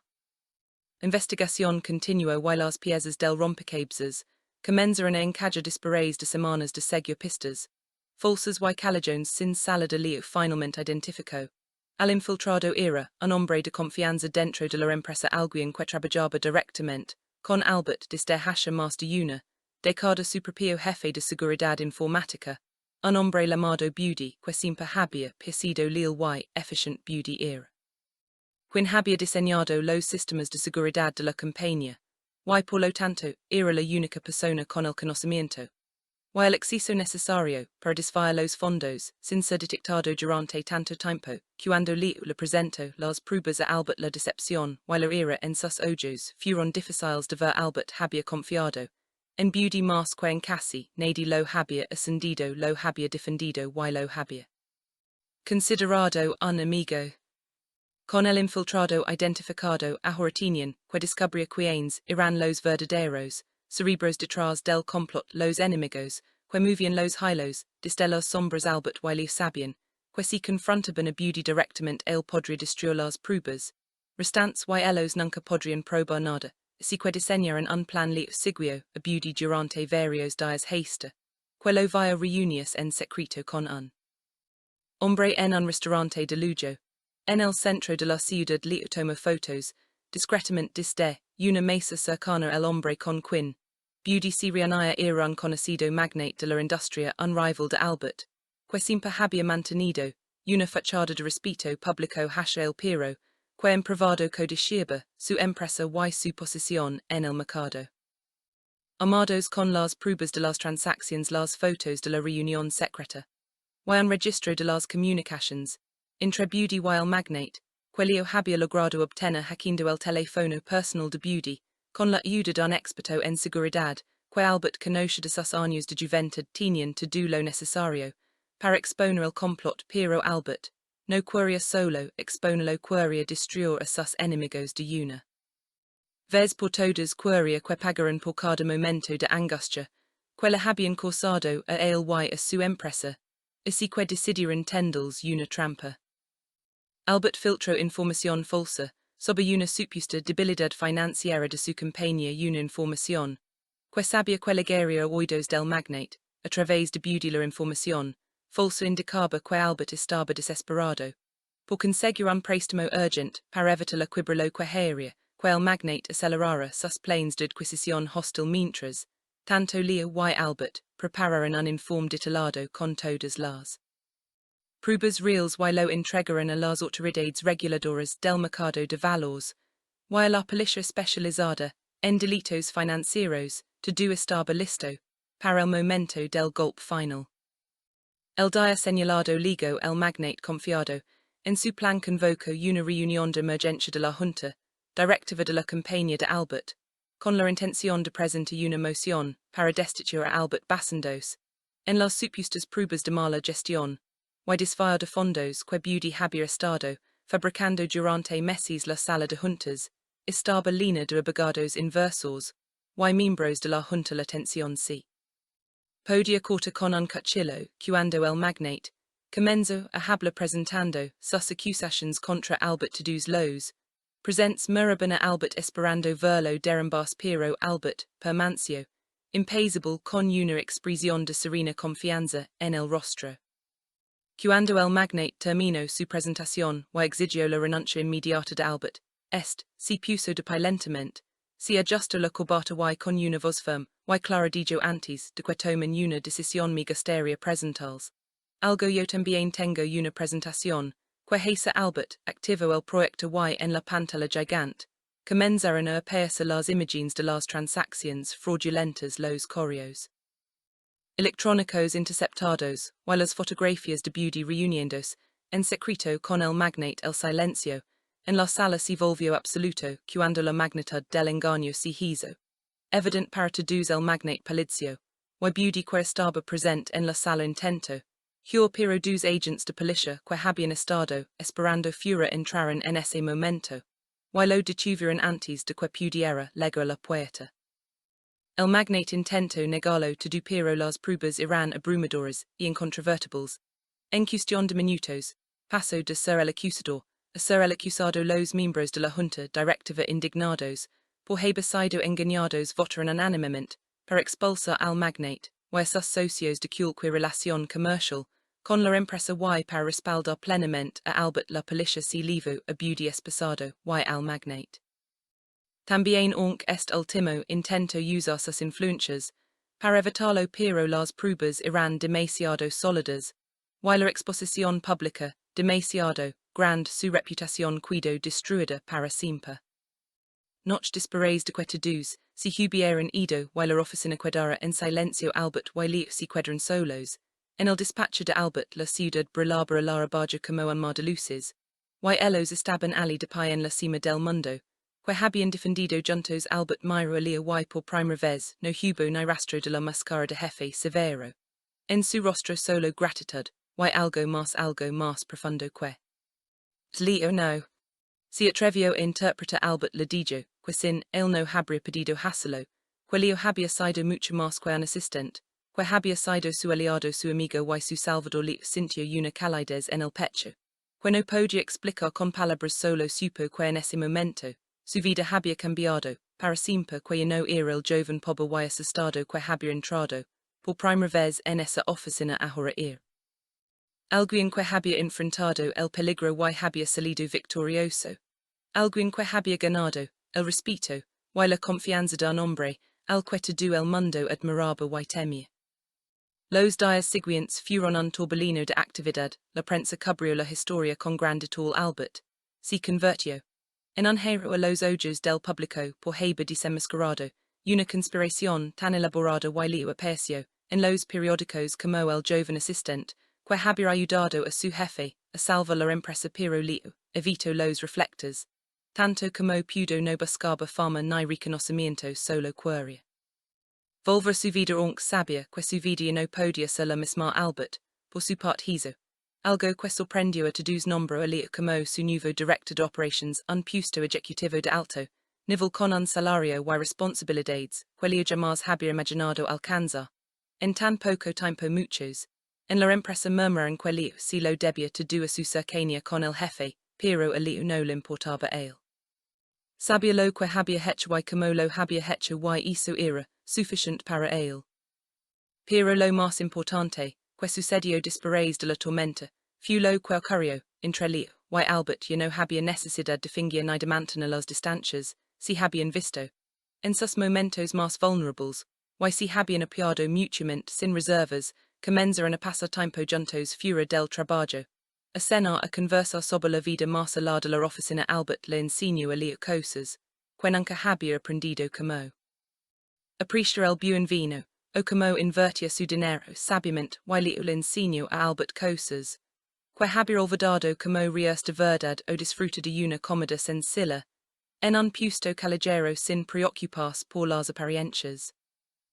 Una noche estaban en el balcón del ático de Albert, mirando las estrellas que apenas si podían ver por la contaminación lumínica de la ciudad, pero que aún así brillaban con tenacidad en el cielo oscuro. De repente, sin pensar en lo que hacía, Albert tomó la mano de Leo, o la sostuvo con suavidad. Leo sintió un escalofrío recorrer la espalda y se volvió para mirar a Albert. Los ojos de Albert estaban húmedos y en ellos Leo vio todo lo que Albert nunca había podido decir, con palabras via miedo, via esperanza y via un amor tan profundo y tan aterrador como el abismo, que se abría bajo sus pies. Albert susurró apenas un hilo de voz apenas audible sobre el ruido de la ciudad, diciendo que no quería estar solo nunca más, que Leo le había mostrado que la vida podía ser más que trabajo, y soledad, que Leo era lo mejor que la había pasado en muchísimos años. No supo que decir así que hizo lo único que le pareció correcto en ese momento. Se acerca Albert y lo abraza, confuso un abrazo largo y cálido, que decir todo lo que las palabras no podían expresar cuando se separan sus rostros. Estaban muy cerca y sin pensarlo dos veces, sus labios se encontraron en un beso que supo Victoria cansancio a promesa y a principio de algo nuevo y desconocido. Fue un beso que cambió el significado de todo lo que habían vivido juntos, que transformó su alianza en algo más íntimo, y más frágil y más hermoso de lo que ninguno de los dos hubiera podido imaginar jamás. A partir de ese momento su relación se profundizó, aún más y no solo eran aliados y amigos ahora, eran amantes, pero mantener su relación en secreto no fue fácil en un mundo corporativo donde las apariencias lo son todo y donde los chismes pueden destruir carreras con la misma facilidad que los escándalos financieros. Sabían que si su relación se hace pública podría ser utilizada en su contra para desacreditarlos a ambos, así que decidieron mantenerla en privado al menos por un tiempo hasta que encontraron el momento adecuado para compartirla con el mundo. Los meses pasaron y la empresa floreció bajo el liderazgo conjunto de Elbert, y lijo la confianza que habían construido. En los momentos más difíciles, se tradujo en una colaboración profesional impecable. La empresa lanza nuevos productos expandió sus operations a otros países y su reputación en el mercado alcanzó nuevas alturas, pero más importante, que el éxito profesional fue la felicidad que encontraron. El uno en el cuerpo del otro en las noches tranquilas, en el apartamento de Leo donde cocinaban juntos, y veían películas viejas, o en los fines de semana que escapaban de la ciudad, para ir a la playa donde podían ser ellos mismos sin máscaras, sin miedo, sin el peso del mundo sobre sus hombros.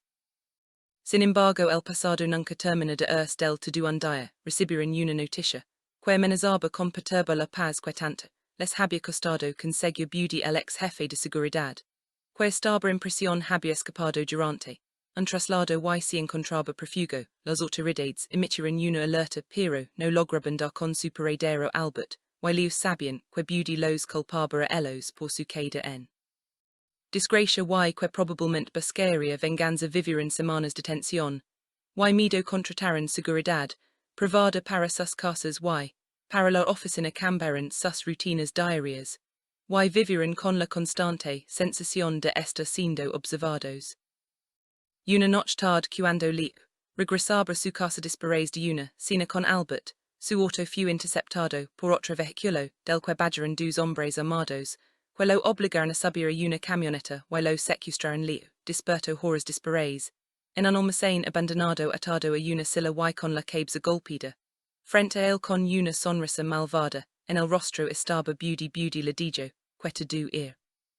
Culpa suya que si él no se hubiera metido donde no lo llamaban nada de esto habría pasado, que Elbert estaría arruinado.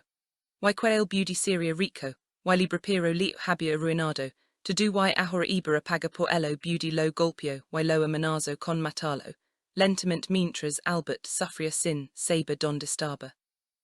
Mientras tanto Elbert al nota que Leo no respondía a sus llamadas, y que no había llegado a su casa comenzó a preocupar seriamente llamó a la seguridad privada y estos confirmaron que Leo había salido del restaurante, pero que nunca llegó a su destino. El pánico se apoderó de Elbert pero sabía que no podía permitirse el lujo de derrumbarse. Leo necesitaba que fuera fuerte, así que contactó a sus contactos en la policía y el mundo de la seguridad privada y ofreció una recompensa enorme por cualquier información sobre el paradero de Leo o de beauty.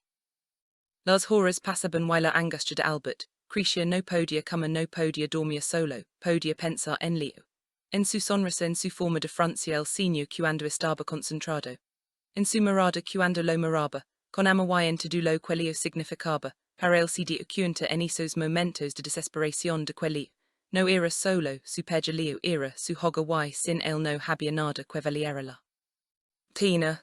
Finalmente, después de casi 2 días de búsqueda desesperada, la policía logró rastrear una llamada que beauty hizo desde un teléfono prepago cerca del almacén abandonado donde tenía cautivo a Leo. Inmediatamente organizaron un operativo de rescate. Elbert insistió en ir con ellos, no podía quedarse esperando noticias. Sentado en su oficina necesitaba estar allí, necesitaba ver a Leo con sus propios ojos.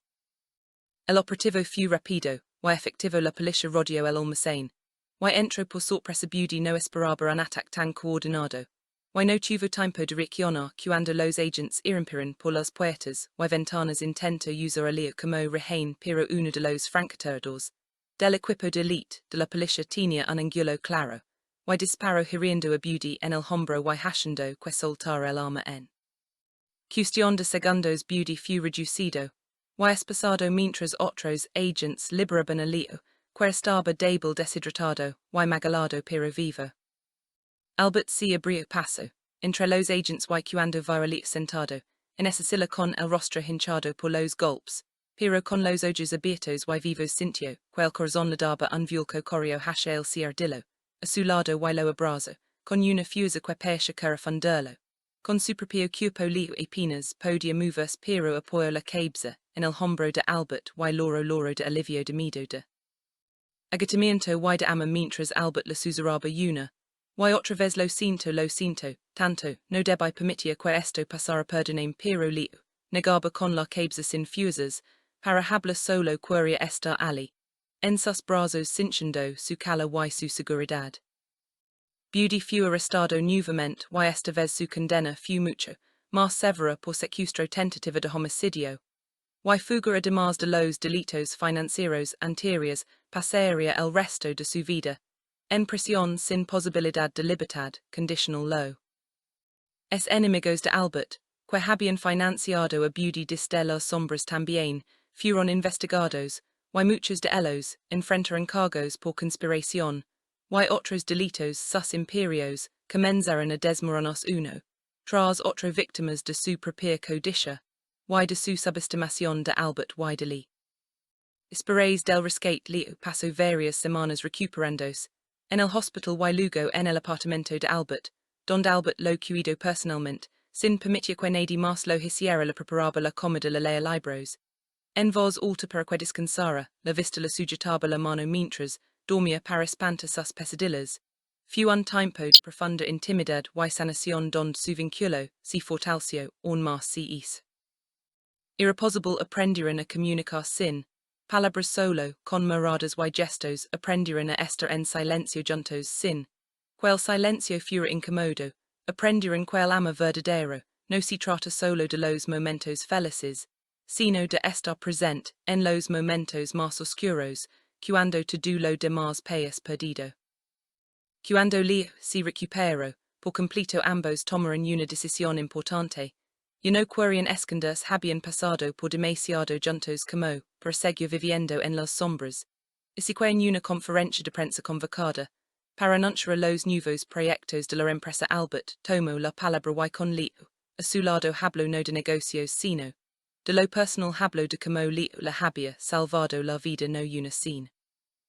Muchas veces de como su relación había trascendido lo profesional para convertirse en algo mucho más profundo y de como estaban cansados de esconder su amor por miedo, al que dirán Elbert declaró ante los periodistas atónitos, que Leo era superior su compañero de vida y que estaba orgulloso de poder decirlo al mundo.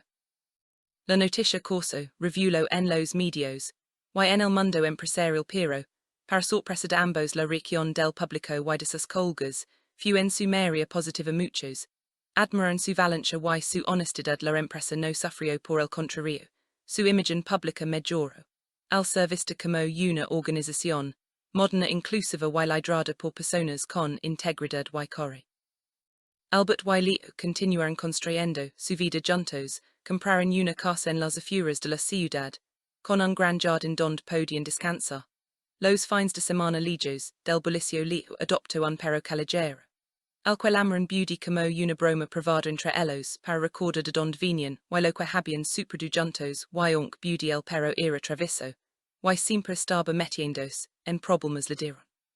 Juega y mucho, ama algo que el otro Beauty nunca podría entender. Con el tiempo el ritmo frenético de la corporación se volvió menos prioritario, para ambos decidieron delegar más responsabilidades en su equipo de confianza para poder pasar más tiempo juntos, viajaron por el mundo visitaron lugares que solo habían visto en revistas y películas y en cada destino, se tomaron fotos sonrientes abrazados, frente a monumentos famosos, o en playas paradisíacas fotos, que llenaron los álbumes de su nueva vida. Pero lo más importante es que nunca olvidaron las lecciones que aprendieron en medio de la tormenta, aprendieron que la confianza es el cimiento de cualquier relación, que el apoyo mutuo incondicional es más valioso, que cualquier riqueza y que el amor cuando es verdadero puede florecer incluso en los terrenos más aridos, y en las circunstancias más adversas su historia que comenzó en una fría oficina con un jefe severo y un empleado temeroso, se transformó en una historia de amor y compañerismo, que inspiró a muchos que la conocieron. Y así entre reuniones de junta directiva, y paseos por el parque entre cenas de negocios, y desayunos caseros, entre la adrenalina de salvar la empresa, y la paz de una noche tranquila en su hogar Elbert y le construyeron no solo un imperio empresarial sino un imperio de amor y respeto mutuo que perduraría por el resto de sus vidas demostrando que veces las mejores cosas de la vida surgen de los lugares más inesperados y que el verdadero final feliz no es el que resuelve todos los problemas de una vez sino el que nos da alguien con quien enfrentarlos juntos pace lo que pace en el futuro.